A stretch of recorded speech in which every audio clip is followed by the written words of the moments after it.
Shalom saudara terkasih, salam jumpa bersama saya Romo Amo Mesye dalam LSM Renungan 1 Menit pada hari puasa yang ke-17.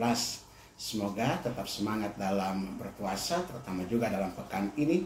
Kiranya Anda memperoleh berkat dan penyertaan Tuhan, dan lewat puasa, doa, dan juga amal kasih, sedekah yang kita berikan kepada orang-orang lain juga membawa kedekatan kita dengan Allah sendiri. Saudara, penuntun pada hari ini dari Injil Lukas pasal 4 ayat 24 sampai 30. Kita mengambil tema menghormati nabi.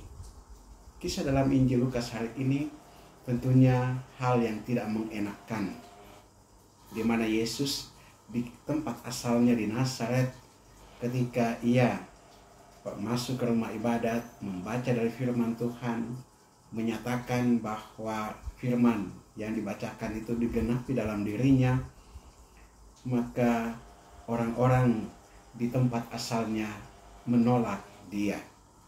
Mereka kecewa dan menolak dia, dan bahkan mereka mau mengusir, menghalau dia keluar dari tempat asalnya.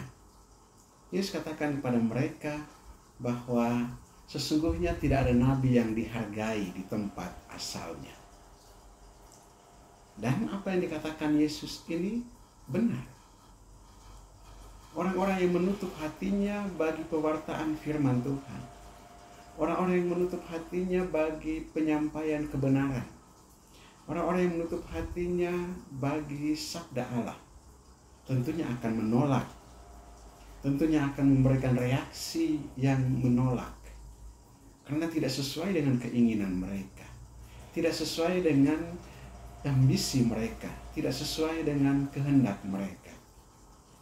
Para nabi yang menyampaikan firman Tuhan, menyampaikan kehendak Allah, rencana Allah, mereka menyampaikan apa yang mereka dengar dari Tuhan untuk disampaikan kepada orang banyak.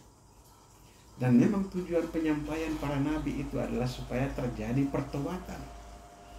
Tetapi ketika orang yang tidak mau bertobat, mereka akan mengambil sikap memisahkan diri, mengambil sikap untuk menolak pewartaan pertobatan itu, mengambil sikap untuk jauh dari kerajaan Allah.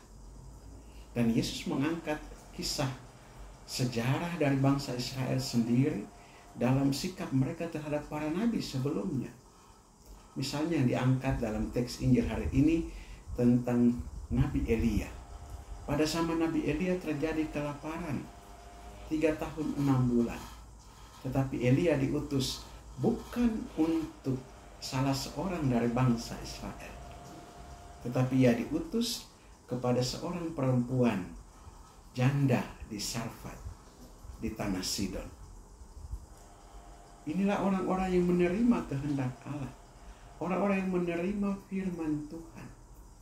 Firman Tuhan ditujukan kepada bangsa Israel, tetapi mereka menolaknya.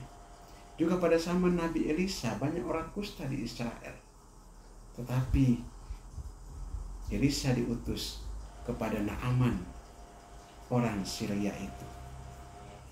Dan orang-orang Israel sendiri, bangsa Israel sendiri terkagum-kagum karena mereka tidak paham, tidak mau menerima, tidak mau untuk membuka hatinya.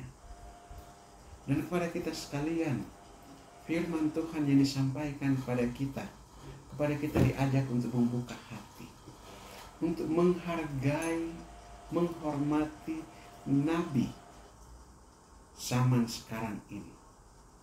Orang-orang yang mewartakan firman Tuhan zaman sekarang ini. Pewartaan bisa dalam bentuk apapun. Entah itu di gereja, entah itu di lingkungan kita masing-masing, entah itu dalam keluarga kita melalui kesaksian hidup.